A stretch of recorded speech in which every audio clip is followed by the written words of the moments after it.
the speakers? What? Like, keep your headset on. What if I unplug the speaker? Is there still a hum? Yeah, I'm getting this weird, like, electronic hum coming from that. Here, well, unplug it from the monitor for a second. I want to make.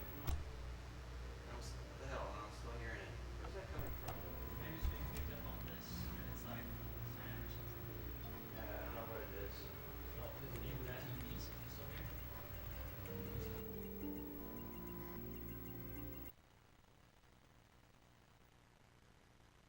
Right now, that we're It's just not trying to work horrible, out. but it's just like I don't know where it's coming from, so it's probably fine. Yeah, we Alright, should are probably you get getting the started. game sound at all? Yeah. Okay, so you're getting the game sound plus the weird hum. Yeah, well, as far as it's not the weird hum, it seems like it's almost coming from the microphone, not the PC. So I don't know. The microphone might just be too close to everything else. Well, just turn the mic all the way down and see if it gets rid of the hum. Temporarily. Yeah, no, I muted the microphone. I couldn't hear the hum anymore, but it's like it wasn't constant. So it seems to be coming from the microphone somehow. That's cool. That's not a huge deal. Yeah. Is chat like complaining about it at all? I'm not. They probably are now that I said something. Most people are saying it sounds fine. That sounds to me kind of like just It could. this sort of horrible interference you get from all those networks. Like you're saying, if it's still happening with the I mean, if chat's saying it's fine, it's probably fine because they can never agree on anything. Yeah, well, as soon as they're gonna start having problems with it right now. Everybody's but- saying it sounds fine. We should probably just start. All right. Okay, I'm ready to go. So I'll give you a countdown. So I am gonna be using some saves in this game, but for right now, we don't need anything to go.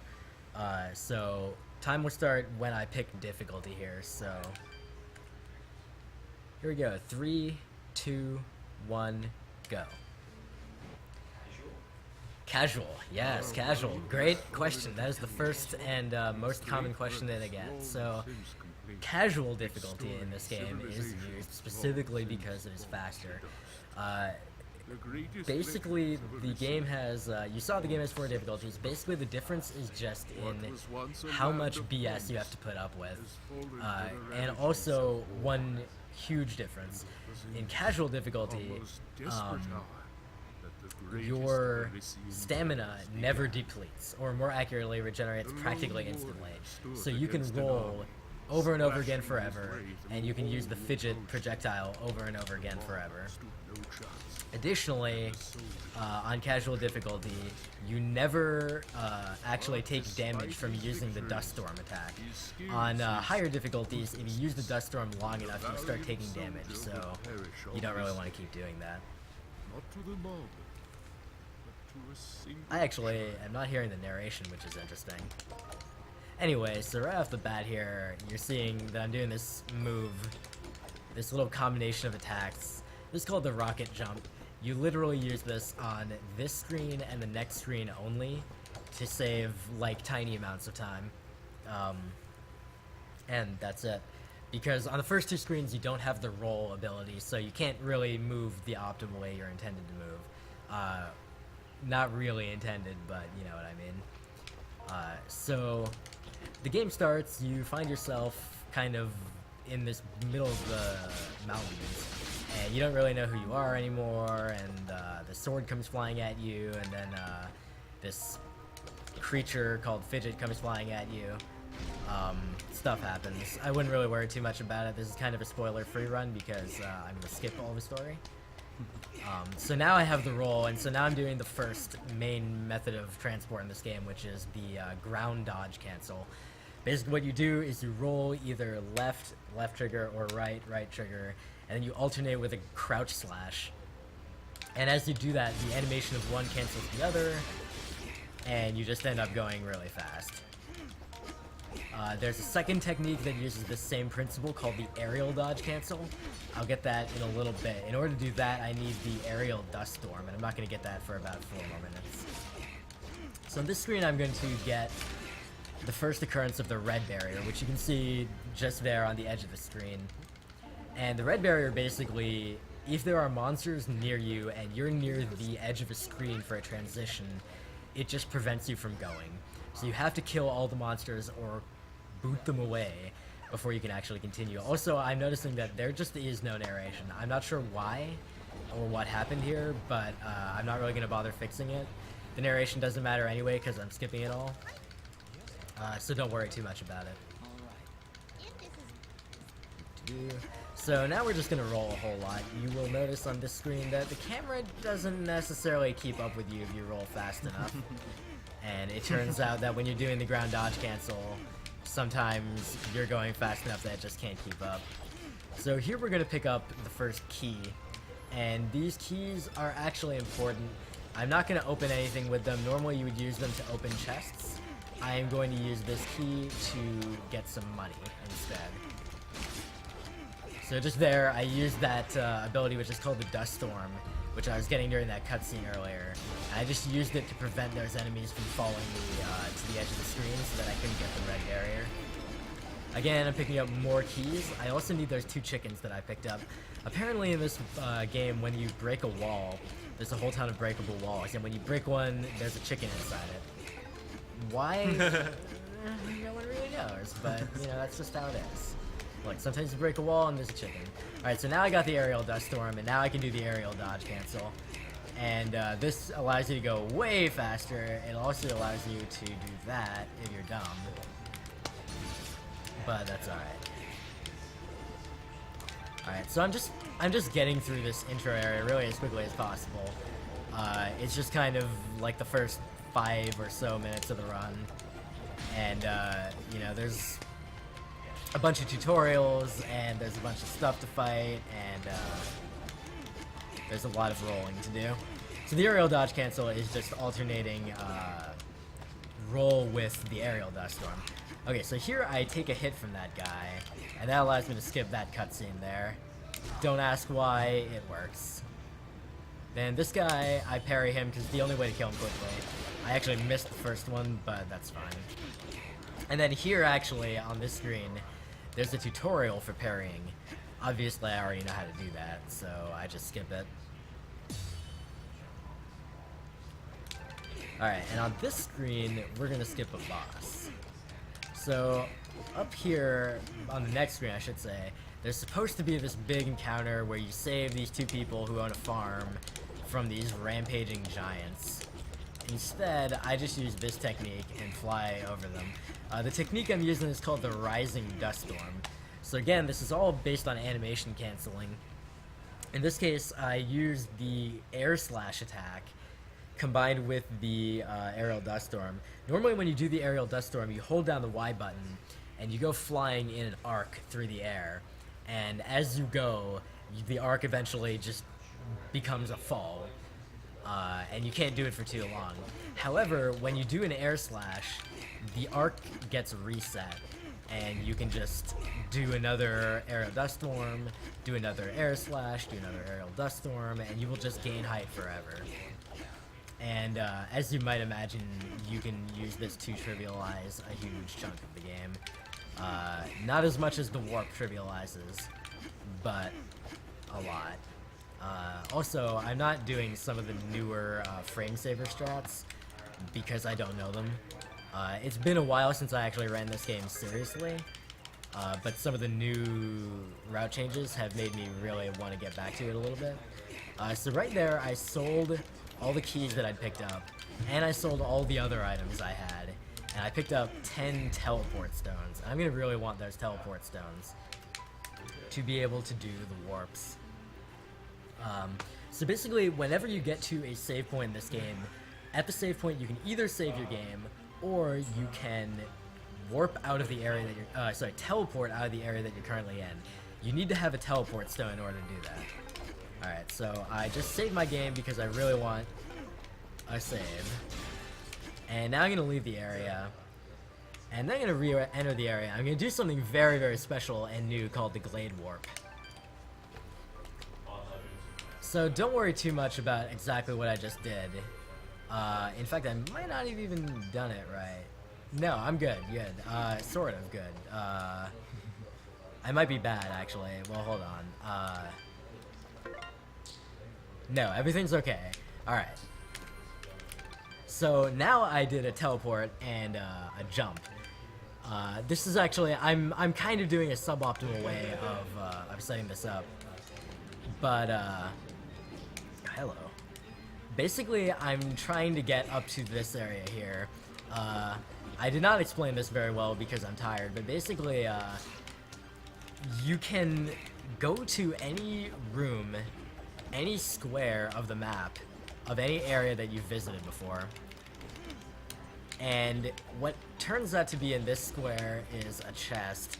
It turns out I have one key left, and the chest that's in here... Sorry, this requires a little bit of precision, and I don't have that right now. Dude, why am I missing this?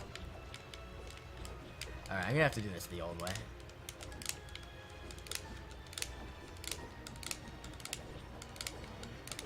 At the chest at the top of this room is an awesome item that I hope to get.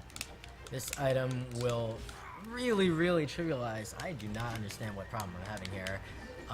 My fights later on in the game.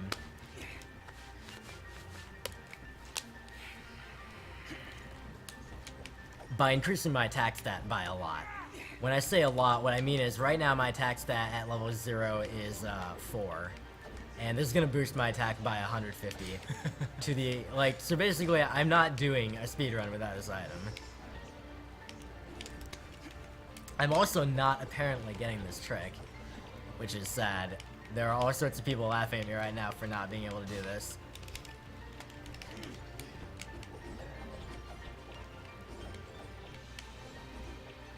I can't get this timing down, dude.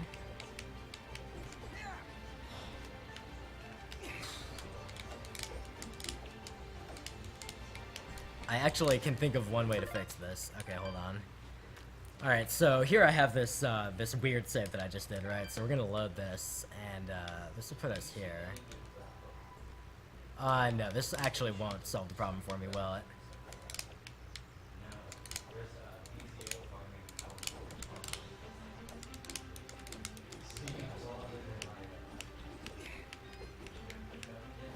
Hello. No, in fact, it just made my problem worse. So that's cool.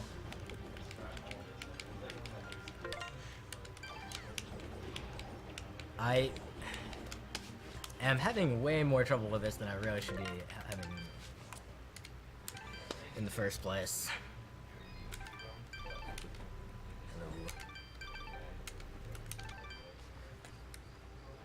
So, that's totally not what I wanted to do. And that's also not what I wanted to do. This is cool. This is already train wreck %. Yeah. What I'm trying to do is get to this stupid item at the top here. And, it's going to make everything hilarious, and then we can actually go do the freaking run. Incidentally, the warp glitch that I just did, is actually pretty straightforward. You might think, oh, you know, you did something special. No. Basically, all you do is open up the map to an area that you have, that you visited before, and then mouse over, using like the mouse, you can drag the map to show the area that you want, and you just mouse over to the room that you want, you center it in the display, and then you just hold the mouse down and hit A. Dude, I had gotten the rhythm and then everything was sad.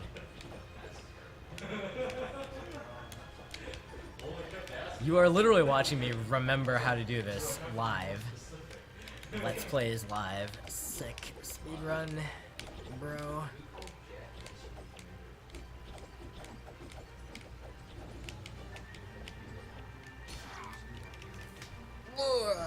Don't fall.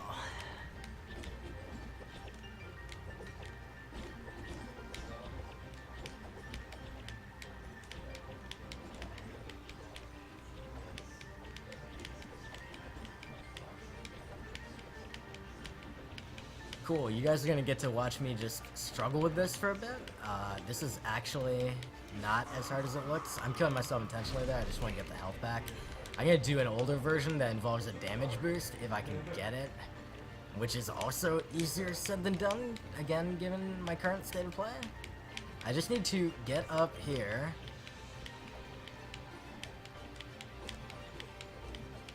Alright, so that's the damage boost I wanted, then wow, I couldn't even jump. I'm so bad, dude. Alright, everyone come back in like 5 minutes. I promise there will be a run at that point.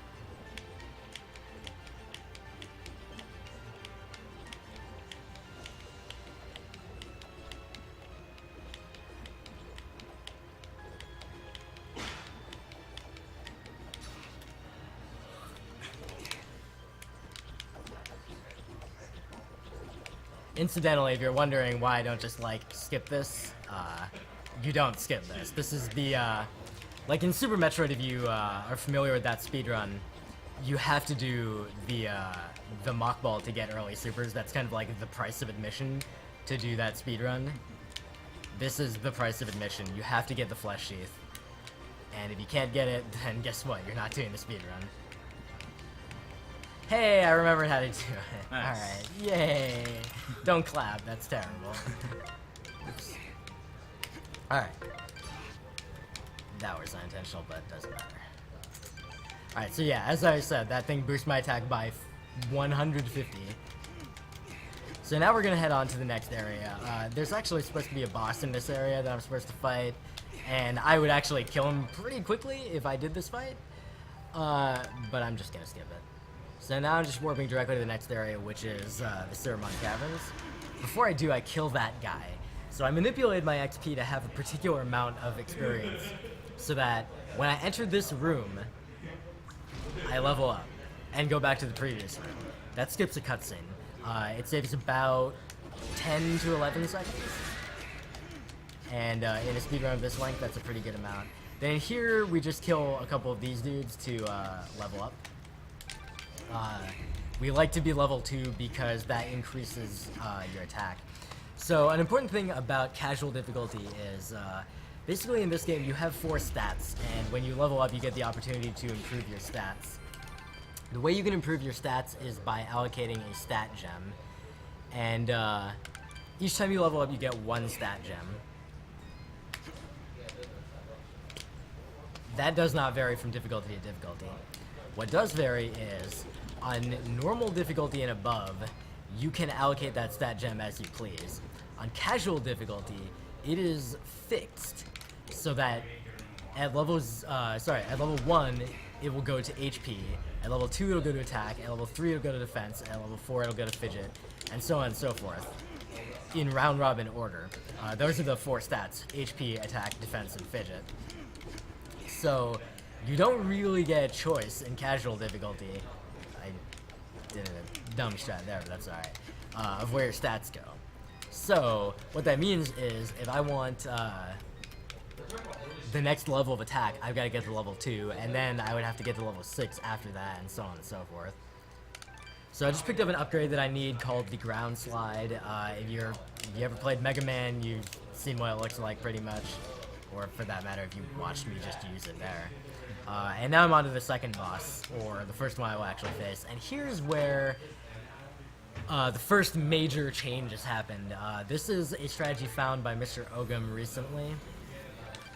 And could be a little dangerous, so I'm just gonna go take a quick break. I'll be right back.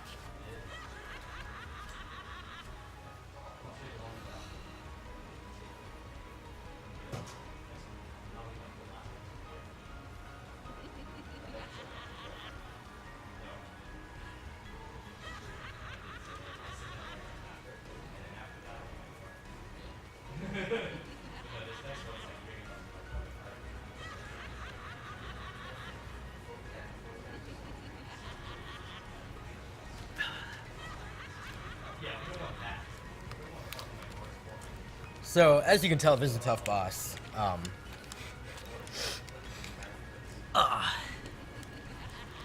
Okay, I guess I'll get around to killing this boss.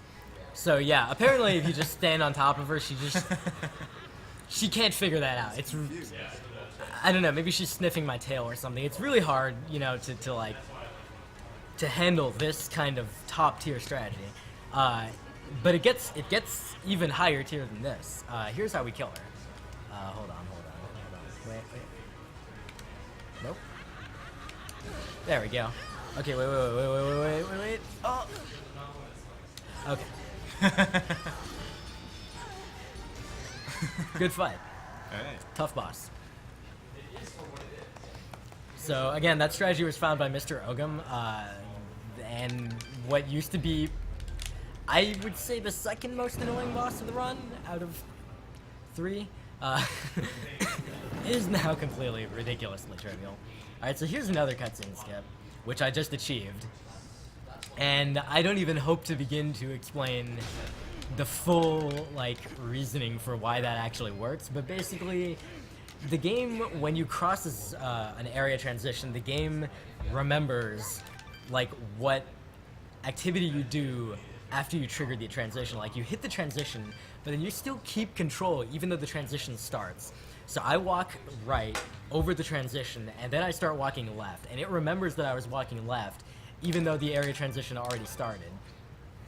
So then it loads the next area, and it remembers that I was walking left, so it starts me walking left again, and that caused me to just go back to the previous screen. So that skips another cutscene, and again, it's about a 10 or 11 second skip.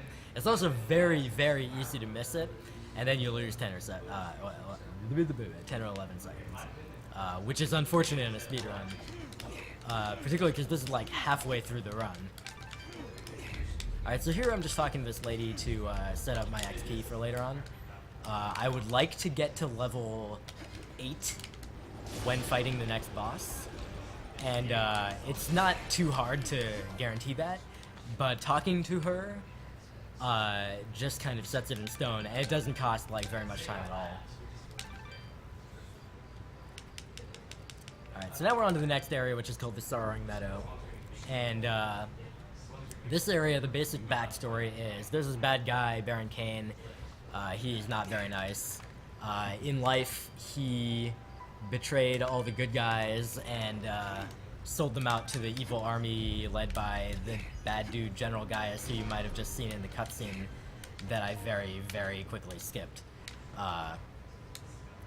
But now, for some reason, he's like a super vengeful ghost. I don't know what he has to be vengeful about, since he was the one, you know, profiting off everyone else's misery, but whatever.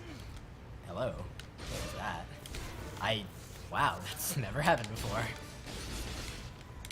Get up there. Dude, there was like an invisible wall there. That's pretty cool. Anyway, we have to go to his 4 mansions that he owned. Yeah, not one mansion, 4 mansions. And we've got to recover these artifacts of his life, and then we're going to use them to corporealize him or something ridiculous, and then we'll kill him. Again. We'll extra kill him. We'll re-kill him. And that will apparently put his soul to rest, because, again, you know, I really care about putting the soul to rest of a guy that was, like, betraying all the good guys or whatever, but who cares? So, there's nothing particularly interesting or new going on in here. This is basically just, do this area as fast as you can. 1 mansion at a time. I'm on mansion number 2. There is 1 or 2 minor new time savers in here that Tony0890 found, and I will try to use those. Sorry, no, this is one of mine. No, yeah.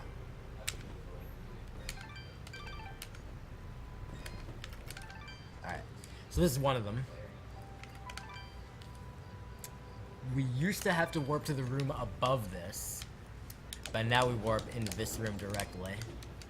Oh no. Is that because you were jumping when you initiated? Yes. So the jump when I initiate the warp is important. Yeah.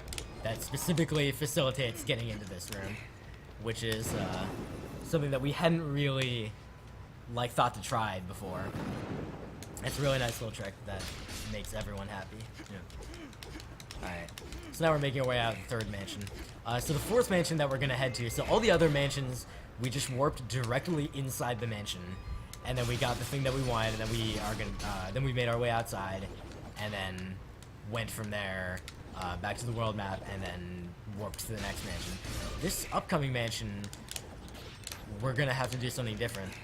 The reason we're gonna have to do a different approach for this upcoming mansion is that the entrance is blockaded by breakable walls. And there's 2 of them, and they're positioned such that if we were to just teleport into the mansion, we would be unable to get out, and then we would just have to reload our save, and we'd lose a huge amount of time. So instead, we come from the outside. We get these bomb fruits, which are great fun. Come over here, pull them down, and break these 2 walls. Then we book it out of here.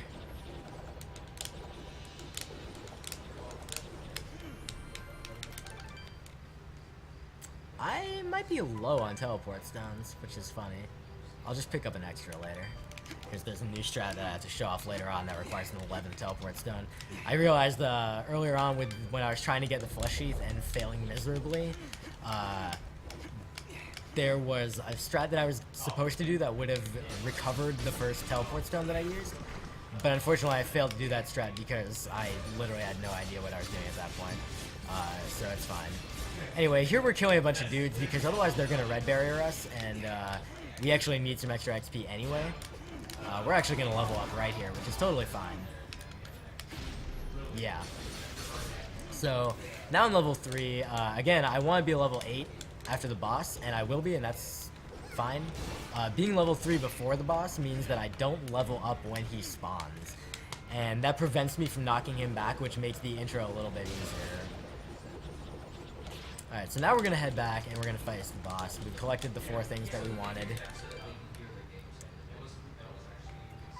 And so we go to the hub room in the middle of the meadow. We talk to this lady, and she summons the boss. This boss is dumb and straightforward unless I screw up. But the interesting thing to know about this boss is I'm going to level up to 8, right? And remember that I talked about the skill gems that you can assign when you level up. Well, the thing is, I kind of want to be able to do that because I want to get to level 8, but I don't want the game to round robin all my stats, because then I'll get like, you know, I'll get 2 gems in HP and 2 in attack and 2 in defense and 2 in fidget. And the thing is, you can actually, if you're doing on normal mode, you can assign up to 4 more gems in your highest stat than you have in your lowest stat. So I just switched to normal difficulty, and what that means is, now that I'm leveling up to 8, none of my gems are assigned. So now I can go back and change back to casual, and everything's fine. And now I'll go to my character screen, and notice that none of my gems are assigned. So I can max out my attack, and get another little boost. Alright, so I'm out of teleport stones, and I actually want 2 more. So I'll just go to the store here. Like I said, not like super hardcore speedrun, or else this would like destroy the run. Because of this. Blah, blah, blah, blah. He'll buy them at a high price. Okay. So now we'll get back up here, and we'll go to the world map. I don't need to walk here. So now we're heading to the second to last zone, which is called Blackmore Mountains. And basically all the interesting reveals for the story happen here. But we're skipping it all because spoiler-free speedrun. So we'll just leave. Good zone. I'm just kidding. We're going back there in just a second. We'll warp. Alright, so here's the entrance to that zone. We're just going to go up here. Yeah, that looks good. Oh, look, here's the final area of the zone.